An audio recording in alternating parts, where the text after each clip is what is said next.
that didn't end well, because you don't have to be a music teacher or a professional musician to hear the difference between being in tune and beautiful music and being out of tune or cringeworthy.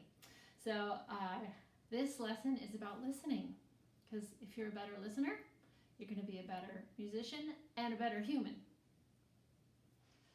It's so easy for us to get wrapped up in our screens, and when we're paying attention to a screen, we're not always listening to people around us when they talk to us.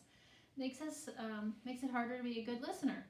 But good musicians have to be constantly listening to themselves and the music or the other musicians around them to see if they're matching and making beautiful music or if it needs a little adjustment. So becoming better listeners will help you become a better musician, and it'll also help you become better at a lot of things in life. Like when we talk to people, if we really listen to what they're saying, we're better communicators. When your parents are driving and they're listening to sounds around them on the highway, like maybe a siren coming up, they can respond better and be a better and safer driver. When you're walking on the sidewalk or you're going to cross the street, you use your ears to help you know if a car is coming. It helps you pay attention while you're out and helps keep you safe.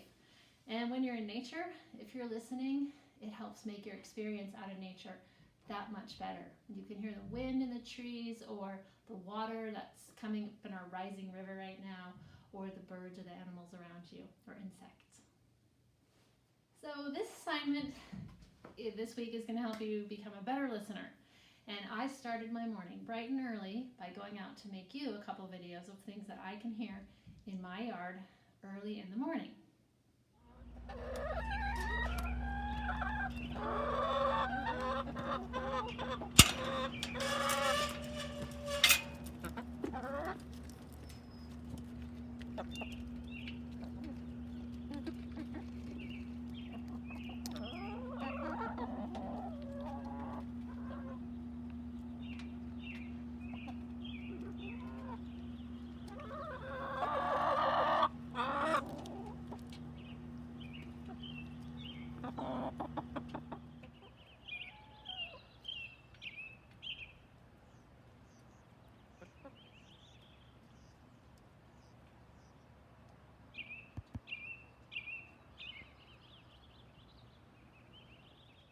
So you don't have to send me a video of sounds in your yard, but here's your assignment. You are going to get a paper or something to write with or write on and something to draw with, pencils, crayons, whatever.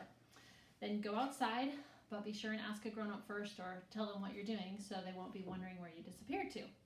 You can choose to walk around. Maybe you can even take a walk down your street if that's okay with your parents, or you can sit in one spot. Then listen to the sounds around you for at least 5 minutes. You can stay longer if you want, but give it a good 5 minutes because you'll start to notice more sounds as you sit there. And when you hear something, try to identify where that sound came from. If it's a bird, try to locate which bird it is. Or if it's cars, try to notice, is it a car or a big truck? What kind of thing is it that's creating the sound you hear? And then when you're finished with your 5 minutes or more of listening, write a list, or as you're sitting there, you can write your list or draw pictures of what you're hearing. And then when you're ready, come on inside and log back into Flipgrid so you can make a video for me. Now, as you begin your video, remember to start with these 3 things. A nice greeting. Tell me your name, first and last name, and tell me your teacher's name. And for this video, show me the writing or drawing that you did and tell me about what you heard. Especially if you heard something unusual or surprising or something beautiful, whatever you heard. Give me details, tell me about it, and I'll see you there. Be sure to check back later in the week because I'll leave you a video in reply. So that's the only part for Flipgrid, but I want you to continue this practice all week. Try to be a good listener. Sing and listen to your beautiful singing voice. Put your screen down. When someone talks to you, look up, give them eye contact, nod. Remember a slant in my classroom? Good listeners, they sit up and they lean in, or they really pay attention to the person. And L is for listening. A means, what was A? S-L-A. Oh, they ask questions. Respond to the person you're talking to.